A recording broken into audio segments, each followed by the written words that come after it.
to the Tardis Zone, a conversation with Eddie of Skaro, and we've got him back again after the last interview. It went very well. Nice to have you back, Eddie. A lot has actually happened since you were last here. It has, yeah. It's been a busy old couple of weeks, so I'm very pleased to come back and have another chat with you. Anytime I can come on, I'm more than happy to. Ah, no, it's brilliant having you on. You've actually, the reason why we actually have you on, though, is actually to discuss the article that you put up 5 days ago, Sideways Who, why the Chibnall era has failed. Yeah. I've read this article. It's actually very interesting, some of the facts that you've come up with. So you talk about the 45% loss in its viewers. You also talk about the fact that Country Foil on the same time slot as last year ended up having more viewers. Yes. Let's get into more detail. Where do you think it's actually gone wrong for Chris Chibnall? Oh, well, where do we start? There's a few different reasons. The first reason would be the run up to the series. I mean, going straight to a female doctor, the way he did was wrong. But I mean, we went over that and over that. But really, I think the publicity going into it was quite bad. He's very secretive. I mean, right now, I'll give you an example. There's a Christmas special filming right this minute. Okay? Yeah. It's kind of just about finished. Now, no one knows, and I mean no one knows whether this is for this year or whether it's for next year. No one knows, right? Now, I'm under the impression that it's for this year because I was also under the impression that around about August time, they filmed next year's, okay? Yeah. And as far as I'm aware, the Christmas special for this year, 2019, was very late and is still very, very late. I mean, the turnaround on it is something like 5 weeks after the filming, is done. So post is going to have to be done really, really quickly. So it's not impossible. They've done it before. I mean, and even in Twice Upon a Time and things like that, they were filming right to the last second. So it's not impossible, but I think they're not saying anything much about it because if it doesn't come off, then they've got something in the back pocket. They might put it out in February or something. They're not committing to a Christmas special as yet, but no one knows, and I mean absolutely no one. I'm assuming Cardiff do, but they're keeping tight-lipped. But I know people, even put it this way, Doctor Who magazine don't know what they're filming just now. Wow. Do you know what I mean? So no one knows. Why is Chris Chibnall so secretive, though, Eddie? Is it because of leaks of the past and past eras? Is it that why, or is he just so overprotective of what he's putting out there, or he's afraid that if something is leaked, then obviously if the fans don't like what's being leaked, there would be a bit of a backlash. Well, he leaks like a sieve. In fairness, he just doesn't talk about anything. It's more the publicity, and that's what was wrong with season 11. Is that the publicity that came out was badly targeted.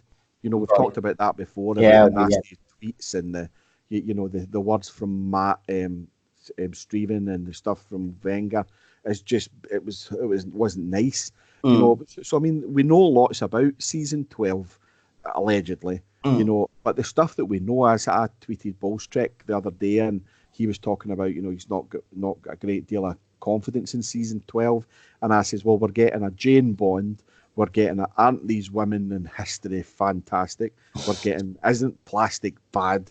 So we're getting all the same stuff again, but with a sprinkle of Cybermen and Daleks and, maybe the Sea Devils and definitely the Judoon with a haircut.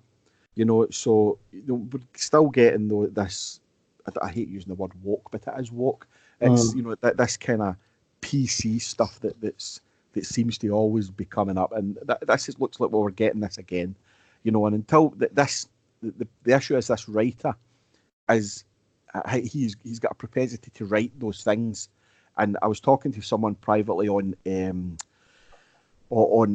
Twitter on my DMs, and we were discussing at great length the dynamic and the actual structure of what he's writing. And some of the stuff he writes, from a one-to-one dramatic point of view, it is very good. I'll give you an example: Revolution with Graham and Ryan and the cafe. Brilliant stuff. Brilliant one-to-one dialogue, but it's not Doctor Who. you know. And the thing is, he's quite embarrassed about Doctor Who. So all the stuff, this comes from the man who wrote Dinosaurs in a Spaceship. Yeah. You know, but he's quite embarrassed by the ludicrousy of it. You know, so he doesn't like that stuff, and so I don't think he's particularly confident in his product. I think that, you know, he's I find it difficult to understand what it is, but he just doesn't like to do publicity. He doesn't take criticism well. He didn't read. Yeah. He famously has said he's not read any criticism. Yeah, he hasn't. Yeah, which I find unbelievable though, because if you are, that's where you actually learn from your mistakes. You listen to your fandom. But listen, you did talk about the 45% viewers. Can you explain to people that don't know what the AI is? Because you said the AI dropped to 79, the lowest it's ever been since AI records existed. Yeah. For people out there that don't know what AI is, just basically explain it to them so we cover all bases. So what does the AI entail, and what does it actually do? So the audience index, it's what people think of the episode, and a grade from 1 to 100. Now, it's the lowest that has ever been is about 78 or 79. Right. And Whittaker hit 79 last year, which is the lowest it's ever been. But having said that, to quantify that, it's actually quite good. It's quite a high AI for any television series, you know, and it's basically just the audience. A few people on Twitter might identify themselves as people who have effectively a smart box in their house, and they rate the program, you know, whether they liked it or didn't like it, you know, and that data goes back to the BBC and it's fed into, you know, computers and thingamabobs and what have you, and it comes out with an AI, and that's kind of where they look. They don't really look at ratings as much anymore, because the way people look at the TV changes, which is ironic considering everybody goes 10.75 million, that's amazing, but then we've got a bit we don't care, you know. So the AI is important, and the AI was good, and it was good for other television series, but for Doctor Who, it's the lowest it's been in a long time. You know, but to quantify that a wee bit, both Matt and David occasionally slipped and had lower AI, so did Peter. But the worst it's ever been is 79, and that's what Jodie was getting on average for the second half of season 11. She started off relatively high, 83, 84, which is relatively high, and it went down to 79. With regards to the viewing figures, they started at 10.75 million and ended up just about 5.7, which is, you know, slightly more than 45%. I would hasten to add, but, you know, on average it worked out about 45%. That's a huge drop. To put that in perspective, any other Doctor does drop round about mid-season. The biggest dropped been about 32% up until then. That's natural, that's wastage, that happens from curiosity from the start and the big publicity boom and the first episode, and then it will tail off. That's why most times you'll see this in the bigger TV shows.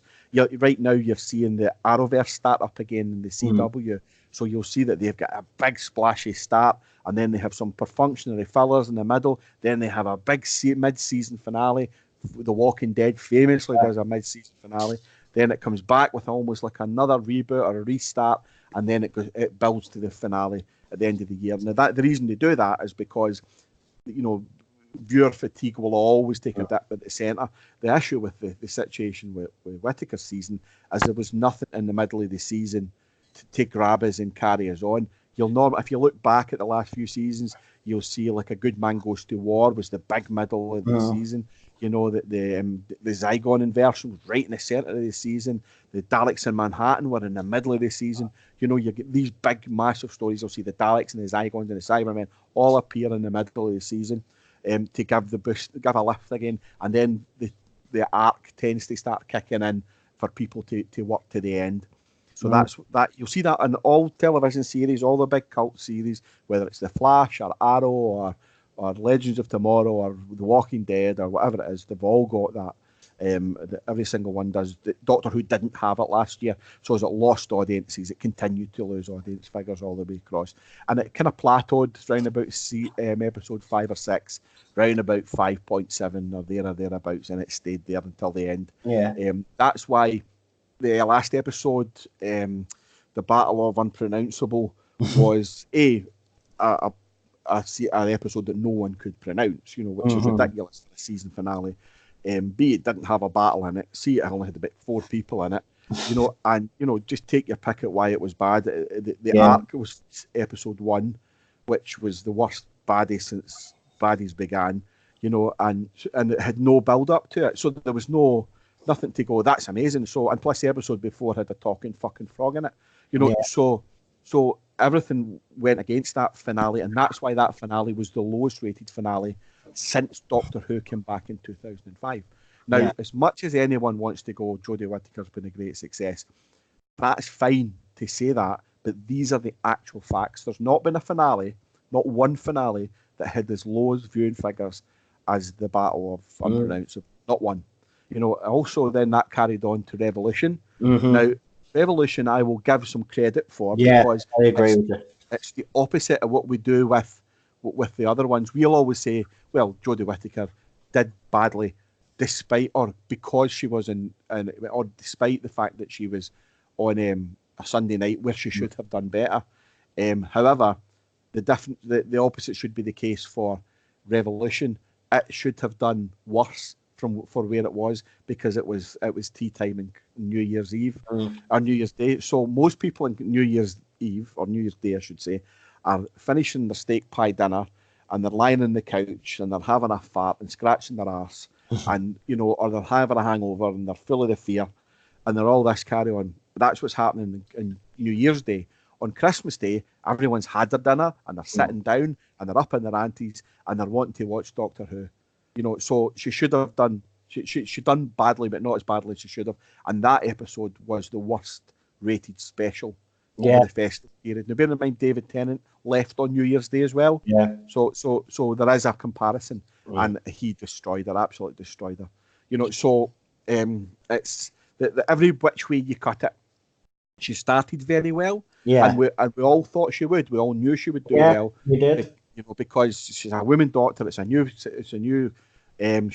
It's a new time. It's a new day. It's everything's new and shiny. People will want to watch it out of curiosity. And it just died a death, one thing after another.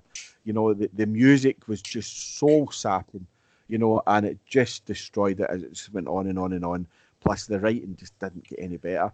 Funnily enough, Watch Mojo UK a couple of days ago put a poll up. I don't particularly like these polls, but they're interesting to look at from other people's perspective, and it was basically ranking the doctors from 14 to 1, and Jodie came 14th. This is the incumbent doctor. This should never be the case. Yeah. And the reason that they said was that, she's quite new. She's only had one season. Jesus. And the writing hasn't been good. Later on, John Hurt, who had one scene in one episode, and Paul McGann, who's had one mini-sode in one episode, and Christopher Eccleston, who had a full one season, all beat her. So it makes no sense. No matter what they say about TV ratings and how they try to spin this, the one thing that has been telling is obviously the DVD and merchandise sales, which you have actually really highlighted in this article. I'll just read what you've just wrote here. You said DVD sales plummeted after transmission as well, although it has to be said that DVD sales in general are on the downward trajectory thanks to downloads. Series 11 total less than 10,000. To put that into perspective, at the height of David Tennant's reign, his sales were approximately 250,000. So that's 250,000 sales. Beyond that, other merchandise took a plumbing. I mean, that is a very stark contrast right there. Yep. Jordan David Tennant's reign, he was shifting 250,000 copies, and Jodie Whittaker's. Now, I had an interesting debate actually, because I spoke about this on one of my streams, and obviously Jodie's supporter came on and said, well, the DVD has been in the charts for 6 months and it actually made it to number 1. But that will, of course, that's going to happen. I mean, but what you don't take into account is how long it's been in the charts for, and it has dropped. It reached number 1, and apparently it went back to number 1. But that happens with DVD sales. What's telling is the actual number of copies that has been sold. Yeah. And there is no denying that this is a failure. Absolutely. I mean, to quantify it as well, I can be. Right. I mean, the fact is, to full disclosure, someone DM me who I really quite I trust and I've got a lot of time for, says to me, I question your DVD comment on it because they read my article obviously, and they said I'm not sure that's right, and I said, oh, if you can prove otherwise, I'll absolutely write a retraction. I'm quite happy to do that. Yeah. However, no one really can now. Peter Capaldi, if we'd have had this conversation at the end of season 10, would have been saying exactly the same about Peter Capaldi, that season 10 DVD sales were demonstrably less than David Tennant's, right? Because DVD sales are going in that direction. They're going to the point where no one will buy them. So that's why Jodie Whittaker's DVDs will pop in and out of the charts. Because if you think about what she's up against, and you've got to think of what kind of chart they're talking about. Yeah. So she's up against things like The Living Planet or, Planet Earth 2 and the latest reiteration of Only Fools and Horses and, those kind of things are which she's up against. She's not up against Avengers Endgame. That's not the DVDs we're talking about. Yeah. So it's the kind of BBC chart and it'll go up and down. But you've got to remember, for the majority of the time, it is sitting on iPlayer. When it's not sitting on iPlayer, then the sales will bump up a wee bit because Whittaker fans might want it, or nans and grandpas who think their kids like Doctor Who will go and buy it for them. So it will go up, and the actual chart sales and in general have all gone down. So that's kind of why it'll show, as if it's bubbling along, and it is bubbling along. There's no getting away from it, but there's an absolute huge drop from when David Tennant did it to when Jodie Whittaker does it, and that's all over the world as well. That's not just in Great Britain, particularly in America. It's died a death. I mean, it's interesting to note that the actual viewing figures for Doctor Who, for the average viewing figures for Doctor Who for season 11 were less than 400,000. Wow. So that's for the whole of America. That is a shocking decline, actually, because I think they were up in there. They were up. What was there? It was a couple of million. If I remember. It was around about 2 million for Matt. I think he was getting about 2 million. That he would be. Considering the size of America, you would think that their sales or their viewing figures would be massive. Yeah. But they're actually not. And any series, even things like Arrow and The Walking Dead and what have you, are not. Yeah, that's true. Nothing has huge, big, viewing figures anymore. So in perspective, it's 400,000 on BBC America isn't crazy bad. But I mean, if you look at what Graham Norton gets in BBC America, he'll double that. So we'll kill an Eve. These programs are destroying Doctor Who, and they never used to. Here's one for you, Eddie. How has this era impacted on the wider merchandise for Doctor Who? Obviously, not the merchandise connected to Series 11, but the merchandise as a wider scope. Has it affected the whole merchandise, or is it just Whittaker's Series 11 merchandise that's being affected? Well, I can tell you that someone mentioned to me that Big Finish merch was down. I'm not sure how true that is. I've not done any research. I was just that's word of mouth. But someone told me that Big Finish merch is down. Book wise was a non-starter last year. Or the Whittaker books, comics are down. If you put her on the cover of Doctor Who magazine, it'll go down by at least 1,000 covers. Elsewhere, however, classic series stuff, there's a great resurgence in because people are going, well, I don't want to watch that, but I do like Doctor Who, so I'll maybe go and see what everyone was going on about the Tales of Wen Chiang or the Robots of Death or the Mind Robber, and let's go and see these. Oh, this is actually properly good. So people are watching that now, and I quite like the thought of people who maybe come into Doctor Who late on, maybe with Capaldi or Matt Smith, and have just followed it on, have then maybe not liked Whittaker, but instead of giving up on the series, they've jumped ahead or jumped behind and started watching Earthshock or Time in the Ranier. So maybe don't watch that, but do you know what I mean? Curse of Fenric or something, and that they'll watch something that's half decent, and they maybe realise what Doctor Who is. These people who only like Jodie Whittaker's Doctor, and I will categorically tell you they have no understanding of what Doctor Who is. They don't understand it. you know, and this girl today that's been on talking about, you know, the two doctors getting together and having babies and stuff is just filth. You know, Yeah, it's just absolute nonsense. And it shows you that they have zero understanding of what Doctor Who is, which in fairness is exactly Chibnall's issue as well. He doesn't get it. I think he likes the idea of it, but he doesn't get it. And as I said before, I've been reading over my own book, Face to Face, that I wrote, and I was reading articles interviews that I did with Philip Hinchcliffe and Andrew Cartmel more than anything, because those two guys, you know, are very influential in Doctor Who. Hinchcliffe was the guy who was, for anyone who doesn't know, was a producer during what's known as the golden era of Doctor Who. He took over on the Ark in Space, was his first full episode, and he left on the Talons of Wen Chiang. So those episodes with the Doctor, Sarah, and Leela were yeah, his, you know, and that is, if it, from anyone's point of view, is the best Doctor that's ever, yeah, you know, this chunk of Doctor Who ever was. And Andrew Cartmel came in along with Sylvester McCoy and ushered in the era of, you know, the McCoy Doctor. So and that particularly season 26 and 25 heralded what the new adventures were like, and the new adventures eventually morphed into what Doctor Who became and the noughties. So those guys had huge influences over the Doctor and how it worked. So I've been reading back on their interviews and how difficult they found it to get writers to write for Doctor Who and to find that niche.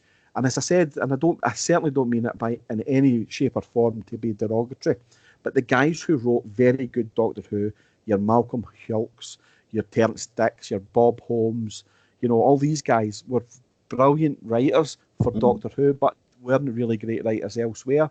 You know, Terry Nation, maybe to a degree, done some Hancock and some Avengers and what have you, but the majority of them really, they were okay, you know what I mean, but they didn't really set the highlights. But when you try and take really, really good writers, Neil Gaiman might be in a version of that, you know, and you put him in the Doctor Who world, he's so good at his style, it doesn't always sit well with Doctor Who, and that's why the Doctor's Wife had to be seriously rewritten by Stephen Moffat to fit into the Doctor Who tone. You know, so that's what happens, and it's, you know, it doesn't make Neil Gaiman a bad writer. He's a genius. He's a superb writer, but you know, he's maybe not a Doctor Who writer. you just need the right kind of writer, yeah. Yep. We'll skip the part where you talk about the rumors for now, right? Right. Because you pose an interesting question then after that, and you said, "So why has it failed? What went wrong?" Yes. And obviously, you've come up with you've said that, well, there's so many different things. Obviously, you say casting a female doctor was going to be tricky, not because there was misogynist fans out there. Obviously, you have acknowledged that there are some, but Yes. there's a lot of traditionalists. So, obviously, you go on about young fangirls, and the enthusiastic gay following of young men is fantastic, but they give very little back to the series other than love and are of no value to it. Now, I've seen some of this shipping art from these fans, and of course, we've been speaking about the kind of stuff that they want to see happen in the show. I mean, obviously, BBC, in my opinion, now I don't know whether you agree with this or not, but I think they kind of set the tone. Obviously, as we spoke about earlier, the rhetoric that was coming out of BBC at the time when Jodie was cast, obviously, her videos that she did as well, her interviews didn't help. Chris Chibnall and all the others that basically went on the offensive against fans that had a problem with this casting. I mean, it. The bigger issue here is do you think that all of this, even though all of this has happened, that this show can survive all this? Because I'm looking at what you've written here, right? And I agree with every single piece of writing that you've put on here, right? It has turned the fandom into this toxic cesspool. Chris Chibnall himself actually kind of baffles me because, you know, he adds to this by not coming out and addressing fans' concerns. I mean, I could go on. Where do you think, or what do you think are the main reasons why this era failed? Obviously, you know, you've written a lot here. If you could just break it down into, you know. All right. So first of all, let me tell you that we hear rumours all the time. Yeah. And we'll have a blather chat about them, and I chat to them to other people and what have you as well. Yeah. One of the rumours I heard just this week was that they were considering winding Doctor Who up, entirely up for 2021, finishing it entirely, just closing it down, Right. finishing it off, doing a special, and that was it. Doctor Who would then completely end. Right. For me, that would mean it would end for probably 5 years and then reboot with zero continuity, on Netflix or Amazon or something. Doctor Who in its any form will never die. It's like Holmes or Superman or Batman. It'll always pop up somewhere. Right. But the actual idea that it was going to end now turns out that's probably not true. It's I can't get anyone to confirm that rumor at all. It seems to have just been something that was maybe. But what worries me is that it was on someone's radar. That maybe they thought that the best thing for Doctor Who was to do away with it altogether. Now, I don't think that's true, because they would think the best thing to do is exactly what they did with Jodie Whittaker, and that is start off splashy and big and noisy and different. Now, if you're going to have a female Doctor, again, that's, now whether you or I agree with the idea behind it, that's a thing now. She's canon. We can't change it. The Doctor can regenerate any women. So if we're going to do that again, we need to do it properly. Yeah. So we need to get away with all the complaints. Be confident in your Doctor. Get rid of the companions.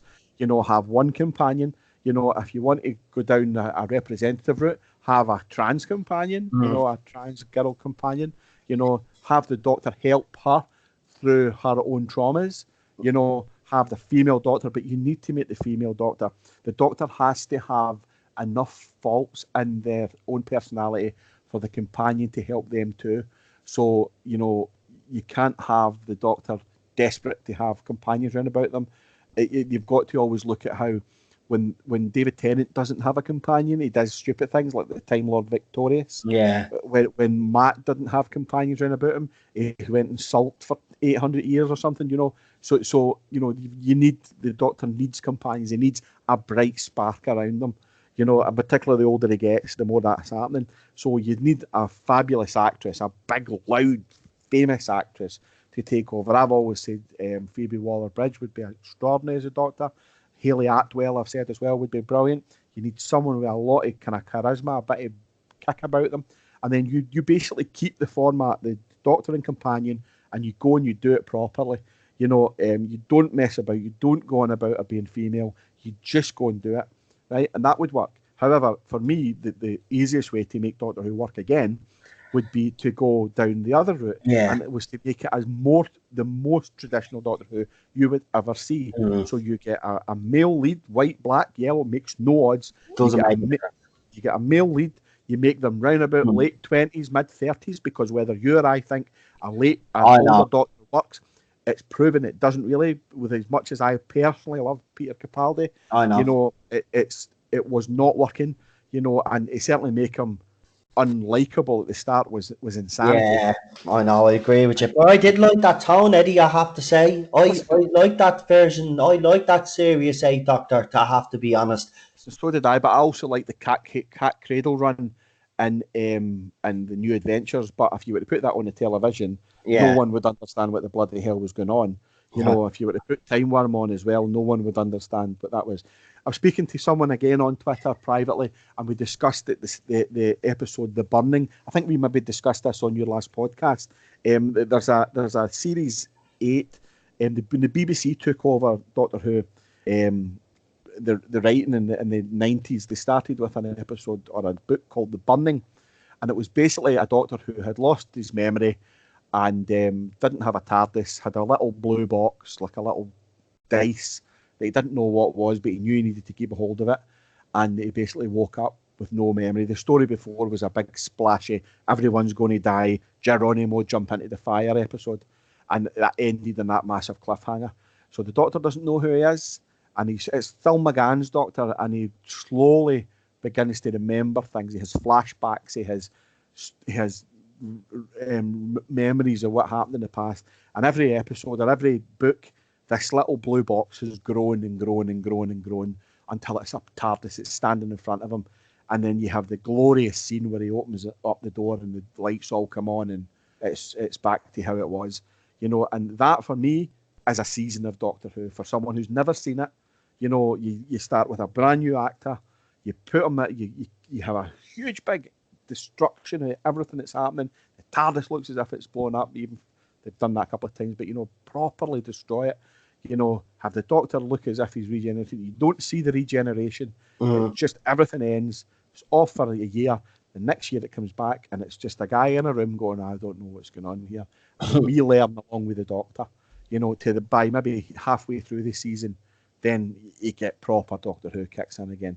And that way you'd get people who had never watched it before. But for me, if I was to be showrunner of Doctor Who, I would have a reasonably young male lead. I would have a feisty companion. I would tell stories about Daleks and Sontarans and Ice Warriors and Judoon, and I would have this huge, big, colourful, comic-y Doctor Who going on. But that doesn't mean to say you can't have stories, about different things. If you look at our Sideways Who, a little plug for that on my own Twitter page, you can link onto that, and it's alternate Doctor Who stories from an alternate Doctor. And there's stories there about climate change and about gender reassignment and about, the role of women and stuff like that. It's all there, but it's wrapped up in what we like to think is very traditional Doctor Who, and it's coming back next Saturday. So it's been off for a wee while there, and it's coming back next Saturday with the second part of a cliffhanger that we ended in the last time with Causal Effect. So we've been doing that. We've been writing Doctor Who for us. And in a couple of weeks' time, the finale will start running up to Christmas. We've also created a female adventurer called Tara Swift. She is a Time Lord who really loved the Doctor, had very kind of idolised him and stole a TARDIS and run away, basically to copy the Doctor, but isn't as good as him and doesn't have is not as clever as him, and is a wee bit like Barbarella and a little bit posh, and she kind of wants to be the Doctor but can't really be, but bumps into him a couple of times, And so that's going to be a spin-off series. It's going to kick off in the new year called Tara Swift, and that's going to happen as well. So that's so that you can have an empowered female Time Lord hero out there. Of course, there's nothing wrong with that. Let's go for that, and let's do that with Tara, and we're going to do that, and then bring the Doctor is going to remain, a male in our story. The Master's back at Christmas time in the Christmas special for us as well, and our Master is modelled on Sean Pertwee.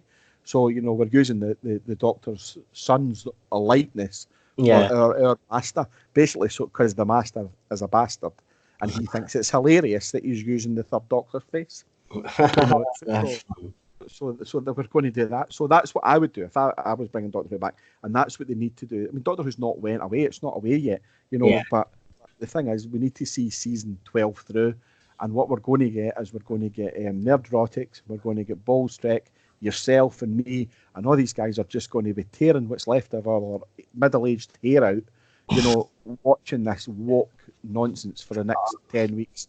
I know. I'm dreading it already. As I said on this the last time, I would want nothing more than this series this era to go out on a high. But of course, you've even said yourself, you've heard some great things, and then you've heard rumblings, and it's not sounding good. Like, it sounds like he might even double down. I mean, the fact that he doesn't, this is what's really puzzled me, right? The fact that he actually came out, right, and it's the first time he's come out in a while and said that, and then the first thing he comes out and says that he doesn't listen to the reviews or he doesn't read them. I've kind of found that a bit of a slap in the face. Well, I don't care if you're criticising this. I'm basically just going to do what I'm doing. And if you like it or not, tough.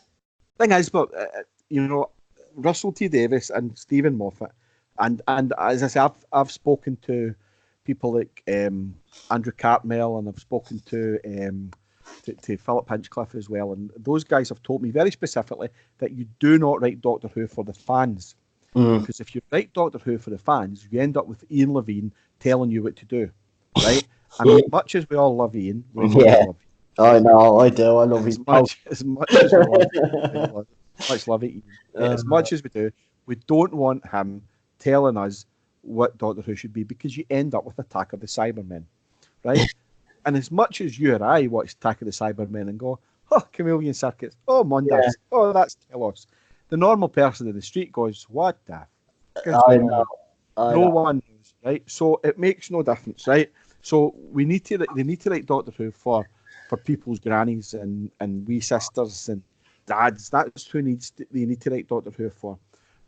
But you don't write it for one specific area. And what he wrote it for was fangirls and those who identify as fangirls. Yeah. So he wrote it at an age gap of between probably 13 and 21, probably a wee bit younger than that. Young gay guys, fangirls, young gay girls. That's who he aimed it squarely at. You know, that's great, but don't take away everyone else. So, and you know, maybe he identifies as a young girl that age, and that's where it came from. You know, I don't know, but it's the issue was that it just from a marketing point of view, those are not valuable assets because they won't go and buy the DVDs, and they won't unless it's got a rainbow on it, they won't buy merchandise. And if something else comes along that's slightly woker and slightly more them, it's a bit camper, they'll go. They don't care. They won't I mean, that's not every one of them. Don't get me wrong. There will be people who will always stick with Doctor Who now, but the majority of them. And it's been a very interesting podcast by 42 to Doomsday. Were on. They were talking to some guys who run a shop in Australia, and they were saying that during Matt Smith's David Tennant's era, the girls would all come in from school and they would look at the merchandise and they would buy a David Tennant or a Matt Smith thing. Yeah. Or, they would buy the magazine and they would leave after school. It was a regular thing. They would all come in and congregate in the comic book shop. They're not doing that anymore. They didn't do it much with Capaldi, but they're doing it not at all. Because women tend not to identify with women a lot. If you watch things like Big Brother or Strictly Come Dancing or The X Factor, it's the pretty women that struggle on their programs because young women won't vote for them. They vote for the good-looking boys. So and that's what happens. So to make the Doctor a female, regardless of all the structural inaccuracies in that and how it changes the whole dynamic of the series, girls won't identify with the Doctor. You get people at it saying, well, that's us. We've got a female role model now. You don't have a female role model. You've got a female role model in Donna Noble or Martha Jones or Rose Tyler or Clara Oswald. Those are fantastic. Or Amy Pond, Sarah Jane Smith. Those are fantastic female role models because you can achieve that. You can be you can be you could be a writer like Amy, or you could be a teacher like Clara, or you could be a reporter like Sarah Jane. You'll never be a two-hearted time traveling Time Lord. You'll never be that. Yeah. So you can't. The Doctor has to be the thing that's just out your reach, the thing that you can never you look up to, but you can never attain.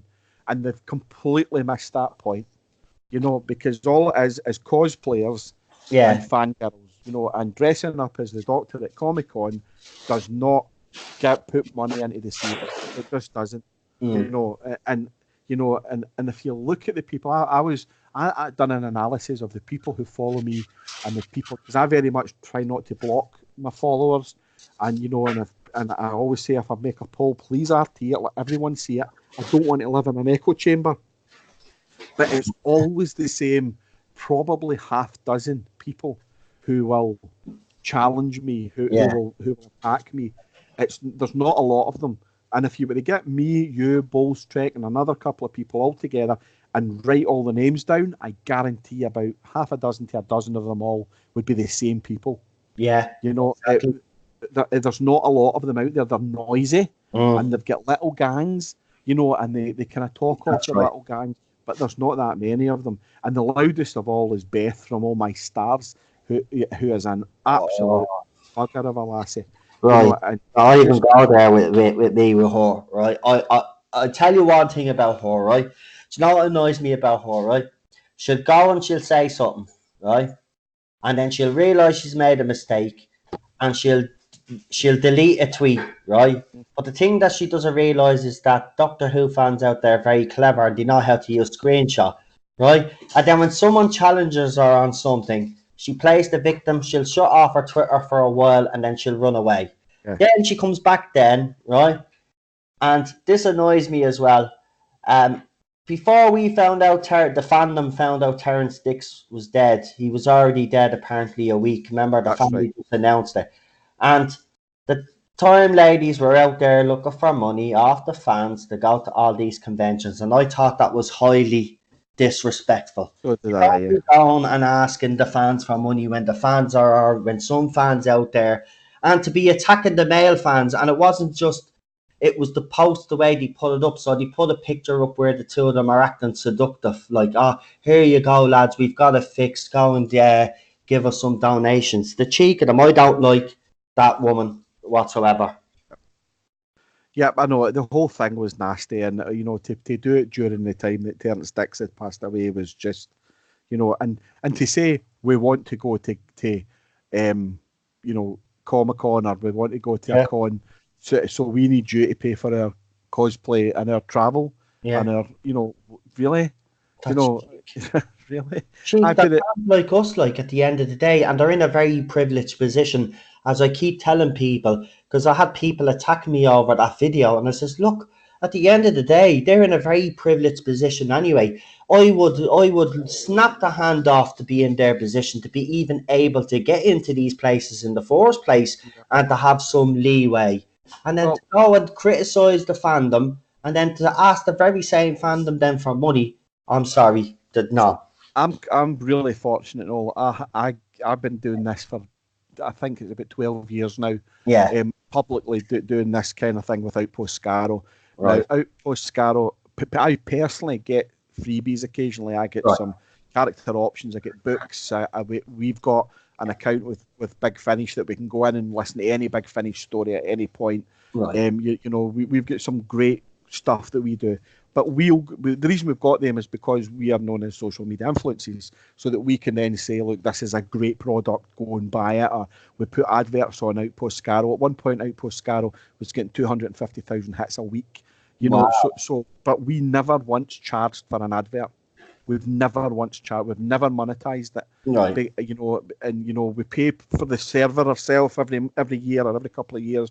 We all just chip in for that. Myself, Derek, Nick, Bunny, Alan, we all just pay into it. We never ever ask for money. We've never done it, and we could say to people at Lovarzi and Big Finish and, the comic books and Doctor Who magazine, you know, give us X amount for the adverts every month, but we never do. We've never ever monetized it. And when we first started it, I basically went round and I said, if you want to give us samples to review, we're more than happy to do that for you as well, but we'll never charge you. And and a lot of people were kind to us, and I was really friendly with the guys at Big Finish at the time, and they were the first guys to jump on board with us, and once if you then go to someone and go, look, Big Finish are on board, other people will jump on as well. And I've been really lucky in a lot of the stuff that I've got, we went to the Doctor Who lives and we've done a lot of stuff like that, so you build that up, but I would never ask for money, never in a million years. It's a privileged and a lucky yeah, position that you're in, and you should always remember that. And everyone else, someone said to me once, I got in a taxi once and somebody goes, "You're that guy for Outpost Scaro," and I was like, he says, "I'm a big fan," and I says, "Oh, no, no, no, no, don't be my fan, mate, just be my pal. Please don't be a fan, because I'm not, don't want fans, you know what I mean?" yeah, And I heard what's her name, Crystal D say, my fans, and I'm like, don't say that, because yeah. Another one Chris, I don't like personally, I have to say. yeah, well, Crystal got a lot of bad press, Did in she though? fairness. She did. She But you definitely have did. to, I have to admit, you have defended her a couple of Yeah, times, and you've told me some things off here that's made me think, okay, yeah. yeah, She didn't fair. help herself. She She definitely didn't doesn't help help herself. herself, but as you said, as we spoke, I won't go into it, but you've explained certain things, and I kind of get it. Well, what happened was, I mean, she's very much a Peter Capaldi, Stephen Moffat fan. She loves that era. She Yeah, didn't particularly like Jodie Whittaker, but because she was working on the fan show and she was working as a digital manager for BBC, she couldn't say anything about it. yeah, So she had to continue to look as if she was enjoying it. She'd made the mistake of saying that she watched Doctor Who at 1.5 yeah. speed. That's when I You know, come out. you just go, Well, yeah, Crystal, shut up. and it doesn't help. The people will jump on that, and then she attacked back, but then she realised she couldn't even attack back because she was getting into so much trouble, and and it just became untenable for her. So, she's a young girl who became quite famous quite quickly, and it kind of didn't help her. I know Christopher Thompson, who's a friend, who one of the 5 Who fans or something they're called. Christopher's a great impressionist and a very decent guy. And him and I spoke, and he's a good friend of Crystal's and really disliked. But they've done some cringy things, and you just go, oh, doesn't it? But then, I was that age once, and if everything I did was on YouTube back then, I'd probably be in jail. So I can't really talk, So it was one of those things. It's it's a YouTube generation, mate, and I know. I learned very quickly myself, Eddie, to be honest with you. And I know you've been giving me advice, Ballstreck's been giving me advice, because obviously you are longer at this than I am. And it did take me a while to get used to the way it is, especially on Twitter, because they're brutal on Twitter. Yep. I mean, there is no hiding place on Twitter. It's there for everybody to see. Yeah, but the thing is, there is a hiding place. You just block. Yeah, I do that now. If they get too much, and usually the only reason I'll block is if I get bored. Mm-hmm. I don't normally block I never take offence. The only person that's ever I was 12 hours in Twitter jail a couple of weeks ago. Wow. And it was because Nigel Farage complained about me. Oh, for God's sake! So I take that as a massive. Massive knowledge and all, fair play to you. Of all the things I've I've said on Twitter, Nigel Farage took it. Brilliant. And I won't say what I said. Right. But it included the C word about 12 times. Oh, right. And I described him as he wrote something criticising Boris Johnson. Right. So I wrote something. Look at this, everyone. The C word criticising the C word for being C wordy. What a couple of C words. And he complained to Twitter, and I got a 12-hour jail term. So here, while we're actually talking about Twitter and stuff, we might as well actually talk about, just for the last 15 minutes or so, about the carry on of this fandom. The last couple of let's talk about it, since obviously since Jodie's been cast up until the state of it now. I mean, we've seen it now. It's total madness now. It's actually lost complete control. There's YouTubers, people that were supposed to be friends with each other, obviously attacking each other. Videos being made against, obviously, YouTubers, as we discovered. It seems to be that these I call them Jodie bots, Eddie. It seems that these Jodie bots now have decided to up their game now. I mean, even on a video that I put up last night, I was called a paedophile and other disgusting stuff. I had to delete off the channel, obviously. But they've been invading my feed as well. I mean, what they obviously know they obviously know that it's coming to an end. It has to be that, because why else would they be behaving just twice as bad as they've ever done before? And look, it's not just that side of the fandom either. It's this side as well. All of a sudden, there's people turning against each other. I mean, this era has really, really destroyed this fandom. And did you ever envision it getting this bad? Because I didn't. I never thought that the fandom would get this bad. It gets so toxic. If I seen a new fan now, I tell them, listen, run. Don't even get involved in the fandom. Just enjoy the program and don't make a comment about it, because if you do, you're going to be eaten alive. That's the way it is now. You remember, it was a while ago, because you and I were both in the same thread. It's how we kind of started talking. Yeah. There was a thread that, I can't remember the guy's name now, but he was very much a Not My Doctor kind of guy. He was an American fellow with a big long beard. Yeah. And he used to constantly tag me in things. And I kept saying, look, I'm not my doctor. Please stop doing it. Right. And one time I can't remember whether I made a poll or I talked about a poll, and I said, you have to add Jodie in it, because otherwise the data's skewed. It makes no sense. You need to have fair data. So you can't argue a point if you're skewing the facts. Exactly. Right? So the Not My Doctor Brigade attacked me at the very same time as the Jodie fans were attacking me. So one night I had both sides on my case because of this. I went, you need to be fair about this. And I went, what a bunch of lunatics. And because I remember private messaging you and going, have you seen this? I'm getting destroyed by both sides. And then the Not My Doctor guys were worse because they took absolute offence about me. I know. They went away and started talking about me on a thread that I wasn't in. Wow. So I jumped on the thread and goes, boys, come on. And then I was blocked by them. So no doubt they're still talking about me.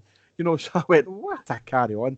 But See, you're absolutely right. What happens, Eddie, you're not allowed to have a middle ground. Yep. See, it's either you're on one side or the other. And like you, there's a lot of people like you that are neutral and are open to the idea of a female doctor if it's done right.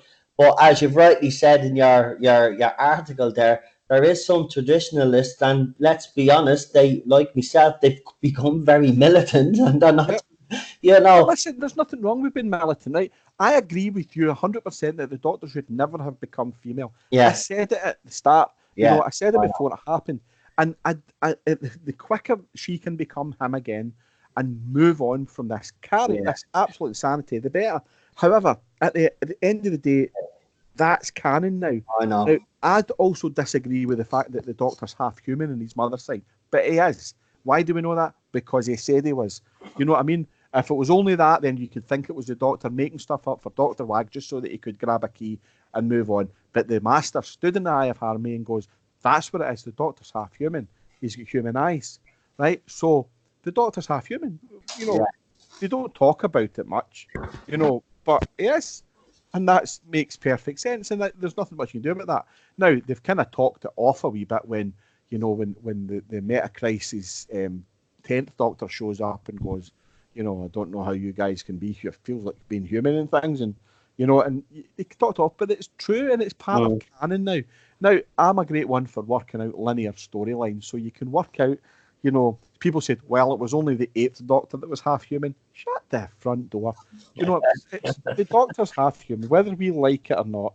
There's things that annoy me about Doctor Who. The one thing that annoyed me, and I felt that Matt Smith's era, as much as I love Matt, was occasionally very uneven.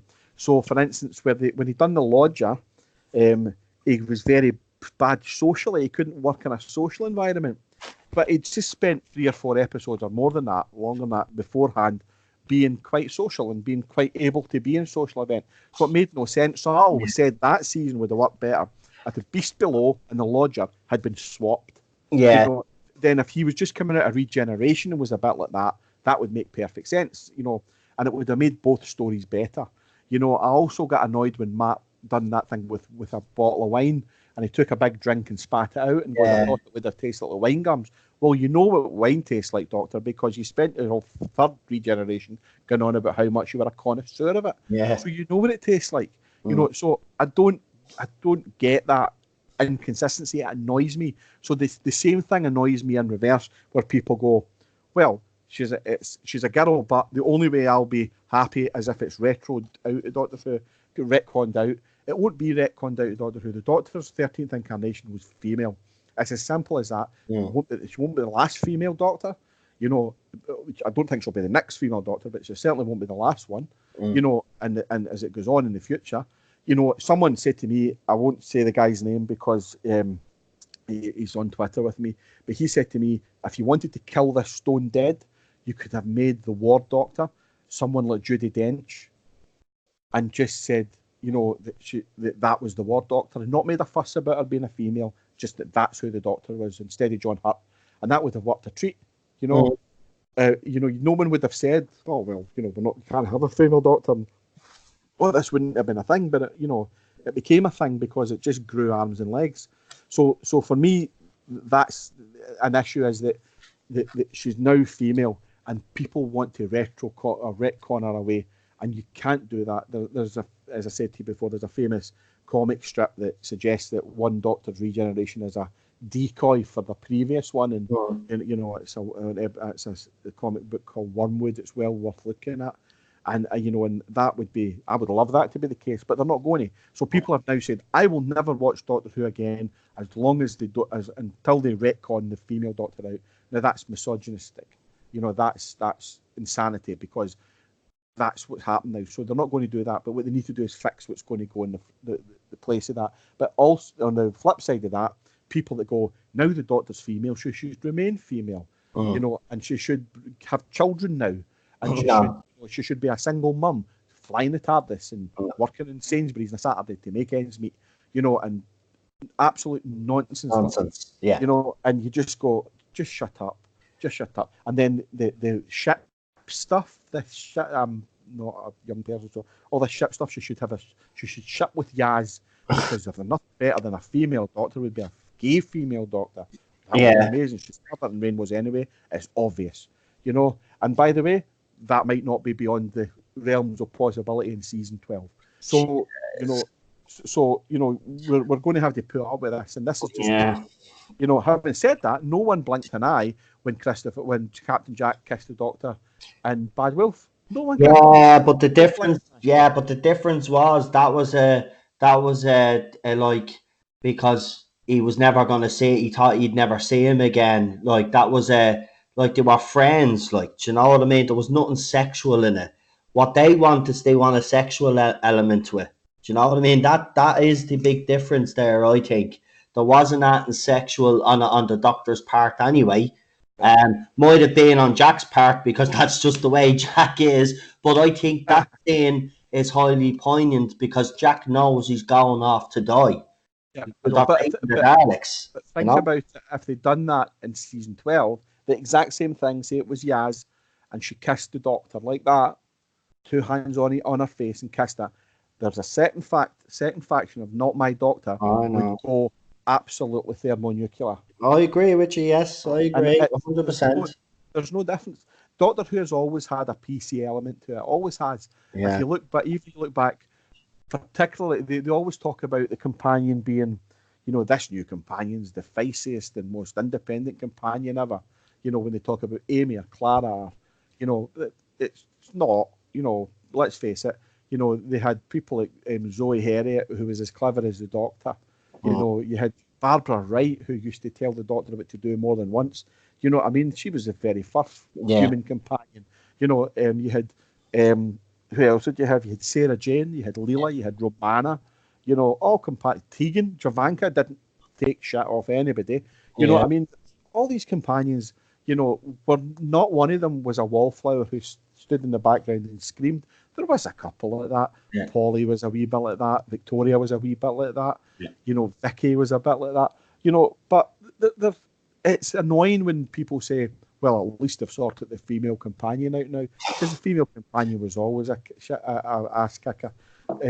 I watched The Death of the Doctor, the Sarah Jane Adventures last night, and it had Joe Grant and Sarah Jane obviously in it. Yeah. And those characters have not changed since they were on the telly. Joe's a delicate wee flower next to Sarah. You know what I mean? But they played that beautifully. Beautifully. And all this what's it called? Extinction Rebellion stuff just now. Joe Grant's right at the centre of that. So there's a story right there you could tell. If you want to talk about the environment, where's Joe Grant? Yeah, exactly. In a tea chest. You know what I mean? So it's the stories can be told without it being rammed down your throat. And in the essence of Doctor Who, the Green Death, the Monsters of Peladon, the Curse of Peladon, you know what I mean? The Fury from the Deep. Yeah. All stories about climate change, or the entering or leaving the EU, or the miners' strike, or you name it. So it's all been done before. It's nothing's new. And the fact that they put this with a dead worthy. They don't. There's no imagination to it, so they don't set it in Peladon or away in the distant future. They just go and meet Rosa Parks and then can't do anything, and it drives me nuts.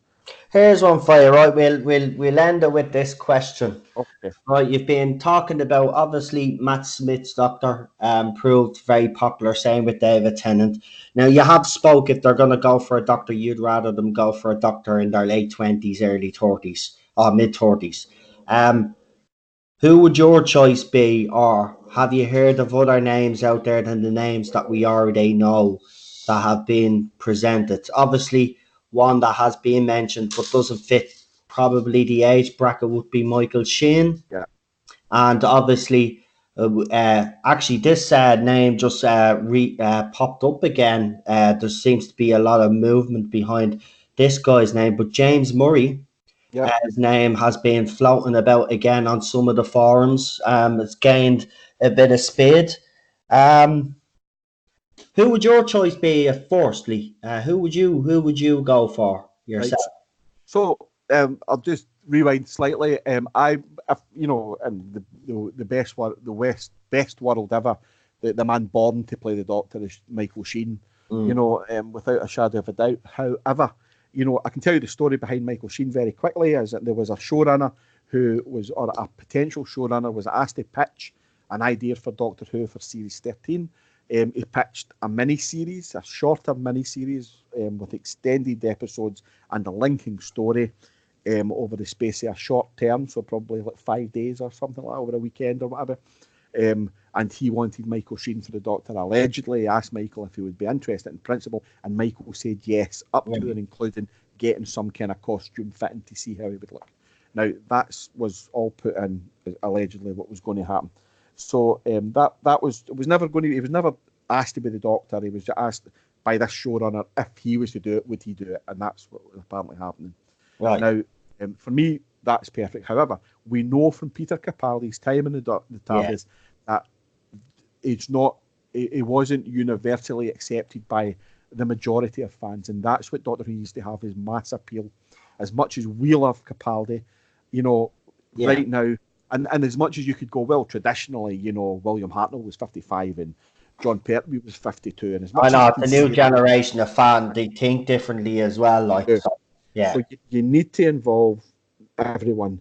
So David Tennant and Matt Smith have been the two most popular and True. most successful Doctors, other than Tom Baker, in the history of the program by a long, long way. But, right? So you need to pick someone of their ilk, right? James Murray's a great call, right? He's got some sci-fi background. You know, he's a good-looking young man. He's not that young. He's not. I think he's kind of maybe about 40 actually. So he's maybe kind of Chris Tennant, Chris Eccleston's kind of age group. You know, so he maybe have the gravitas to pull it off. He's a good call. If everyone looks back my Twitter feed, you'll see I mentioned him a few months ago. I hate to keep saying that I make this shit up, but you know, no, we mentioned this channel also mentioned.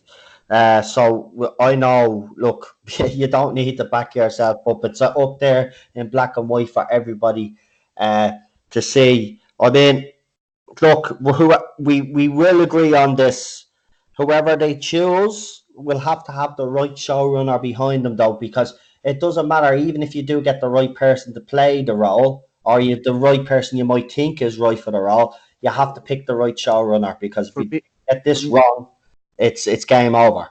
for me that would be Mark Gatiss, and that Right. would be an easy pick for me. The reason I say Mark is because Mark knows Doctor Who Yeah. through and through.